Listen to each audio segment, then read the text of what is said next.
എപ്പോൾ വേണമെങ്കിലും തിരിച്ചടിക്കാൻ സജ്ജരെന്ന് ഇന്ത്യൻ കരസേന എപ്പോഴും ജാഗരൂകരാണ്.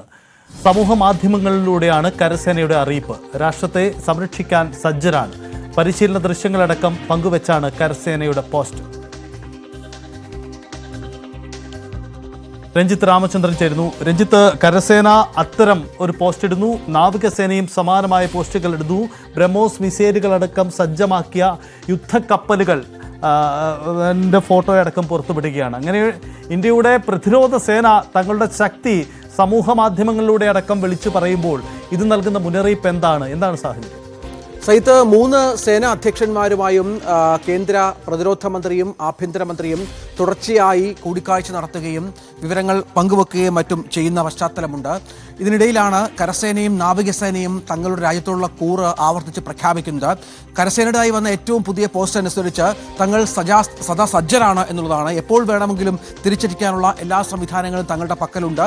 ഒരു നിർദ്ദേശം മാത്രം മതി. കാരണം എപ്പോഴും രാജ്യത്തെ സംരക്ഷിക്കാൻ തങ്ങൾ ജാഗരൂകരാണ്. അത്തരത്തിലുള്ള എല്ലാ തയ്യാറെടുപ്പുകളും തങ്ങൾക്കുണ്ട് എന്ന് പറയുകയാണ്. രാജ്യത്തിന്റെ സംരക്ഷണം തങ്ങൾ ഏറ്റവും ഏറ്റെടുത്തിരിക്കുന്ന വളരെ പ്രധാനപ്പെട്ട കാര്യമാണ്. അതിർത്തിയിൽ ഉണ്ടാകുന്ന സംഘർഷങ്ങൾ സസൂക്ഷ്മം വീക്ഷിക്കുന്നുണ്ട് എന്നും കരസേന വ്യക്തമാക്കുകയുണ്ടായി. അതിനുള്ള തയ്യാറെടുപ്പുകളിൽ തന്നെയാണ് എന്നുള്ളതാണ്. ശക്തി പ്രകടനം അടക്കം പലപ്പോഴായി നടത്തുന്ന പശ്ചാത്തലമുണ്ട്. കൂടുതൽ അത്തരം നടപടികളിലേക്കും കരസേന കടക്കുമെന്ന വിവരങ്ങളാണ് ഇപ്പോൾ പുറത്തു വരുന്നത്. തങ്ങളുടെ പരിശീലനത്തിന്റെ ദിവസേനയുള്ള പരിശീലനത്തിന്റെ ദൃശ്യങ്ങളടക്കം സമൂഹ മാധ്യമങ്ങളിൽ കൂടി പങ്കുവച്ചാണ് കരസേനയുടെ ഈ പ്രധാനപ്പെട്ട സമൂഹ മാധ്യമ പോസ്റ്റ് എന്നുകൂടി നമ്മൾ ചേർത്ത് വെക്കണം. ദൃശ്യങ്ങൾ കാണുന്ന പോലെ വളരെ പ്രധാനപ്പെട്ട ഒരു പോസ്റ്റായി അത് മാറുകയാണ്. കാരണം അതിർത്തിയിൽ സംഘർഷം രൂക്ഷമാണ്. തുടർച്ചയായി പാകിസ്ഥാന്റെ ഭാഗത്തു നിന്ന് വെടിനിർത്തലടക്കം ഉണ്ടാകുന്നുണ്ട്.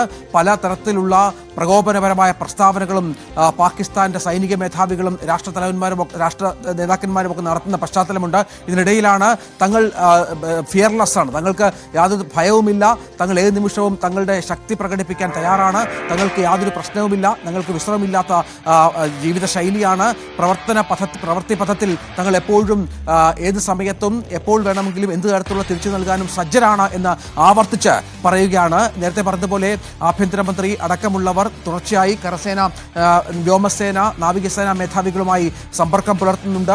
എല്ലാ സജ്ജീകരണങ്ങളും തയ്യാറാക്കണം എന്നും ഏത് നിമിഷവും ഇതുമായി ബന്ധപ്പെട്ട നിർദ്ദേശം വന്നേക്കാമെന്നുള്ള നിർദ്ദേശങ്ങളടക്കം വന്നേക്കാമെന്നുള്ള രീതികൾ അവിടെ സംഭവിക്കുന്നുണ്ട്. അതിനിടയിലാണ് കരസേനയും നാവികസേനയും ഇത്തരത്തിലുള്ള ശക്തി പ്രകടനവും സമൂഹ മാധ്യമത്തിലൂടെയുള്ള രാജ്യസ്നേഹം അത്തരത്തിൽ മുന്നോട്ട് വെക്കുന്ന തരത്തിലുള്ള പോസ്റ്റുകളുമായി മുന്നോട്ട് വരികയും ചെയ്യുന്നത്. സൈത്ത്.